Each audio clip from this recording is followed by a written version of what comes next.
बिस्मिल्लाहिर्रहमानिर्रहीम। अस्सलाम वालेकुम। इस वीडियो में मैं आपको विटामिन्स का एक ओवरव्यू दूंगा।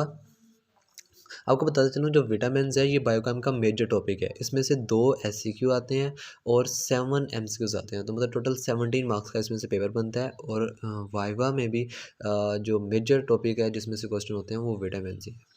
जो विटामिन्स होते हैं ये ऑर्गेनिक कंपाउंड्स हैं, हमारी बॉडी को बहुत ही कम मिकदार में ये रिक्वायर होते हैं। तो इसलिए इसको हम नाम देते हैं माइक्रो न्यूट्रेंट्स का। हमारी बॉडी यहाँ तो जो बॉडी की नीड है उससे कम प्रोड्यूस करेगी, इसको कम मिकदार में प्रोड्यूस करेगी, यहाँ वो बिल्कुल प्रोड्यूस नहीं करेगी, इसलिए हमें ये डाइट में प्रोवाइड करने पड़ते हैं।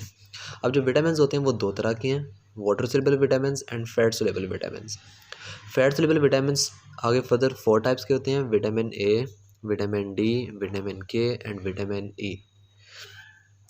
अब जो फैट सोल्यूबल विटामिन्स हैं ये वाटर में सोल्यूबल नहीं है, इसलिए ये यूरिन में एक्सक्रीट नहीं होते। मतलब अगर आप ज़्यादा अमाउंट ले रहे हैं फैट सोल्यूबल विटामिन की तो ये एडिपोज टिश्यू में और लीवर में डिपॉजिट हो जाएंगे, वहाँ पे एक्यूमुलेट होना शुरू हो जाएंगे और टॉक्सिसिटी क्रिएट करवा देंगे।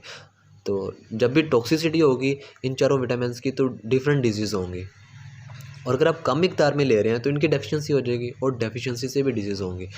अगर वाटर सोल्यूबल विटामिन्स की बात करें, अगर आप ज़्यादा अमाउंट में ले रहे हैं तो ये यूरिन के थ्रू एक्सक्रीट हो जाएंगी, इसलिए इनकी टॉक्सिसिटी नहीं होती। इनकी जब आप कम मिकदार में लेंगे तो डेफिशिएंसी होगी, तो डेफिशिएंसी से डिजीज़ होती हैं। तो मतलब फैट सोल्यूबल विटामिन्स की डेफिशिएंसी से भी डिजीज़ होती हैं और टॉक्सिसिटी से भी डिजीज़ होंगी। इस तरह जो वाटर सोल्यूबल विटामिन्स हैं इसमें सिर्फ डेफिशिएंसी से डिजीज़ होती हैं। अब जो हमारे पास वाटर सोल्यूबल विटामिन्स हैं ये 2 तरह के होते हैं, non B complex and B complex. Non B complex में सिर्फ एक विटामिन आता है, that is vitamin C ascorbic acid. और जो बी कॉम्प्लेक्स है ये एक विटामिन नहीं है बल्कि ये 8 विटामिन से मिलके बनता है। हम मतलब 8 विटामिन को कलेक्टिवली बी कॉम्प्लेक्स कहते हैं। वो जो 8 विटामिन हैं वो मेटाबॉलिज्म में और जो एनर्जी रिलीजिंग रिएक्शंस होते हैं उनमें मेनली टेक पार्ट करते हैं।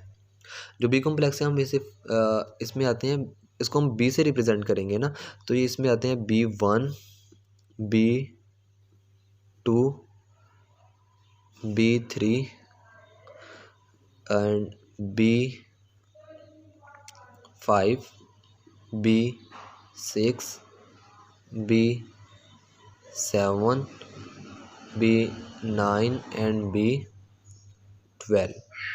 तो ये हमारे पास जो 8 विटामिन्स बनते हैं इनको हम कलेक्टिवली क्या कहते हैं, बी कॉम्प्लेक्स। चलिए अब हम नाम देखते हैं कि B1 को क्या कहते हैं, B2 को क्या कहते हैं और B3 को क्या कहते हैं। हमने बी कॉम्प्लेक्स को फर्दर 3 पार्ट्स में डिवाइड कर दिया था: energy releasing, haematopoietic and others. अब एनर्जी रिलीजिंग को आपने इस निमोनिक से याद रखना है, 2 रोज़ नहीं दे पापा को बेटा। टी से होता है थायामिन।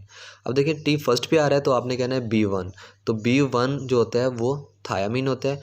ये सेकंड नंबर पे आ रहा है आर मीन रिबोफ्लेविन, तो आपने यहाँ से B2। जो B2 होता है वो रिबोफ्लेविन होता है, जो B1 है वो हमारे पास थायामिन है।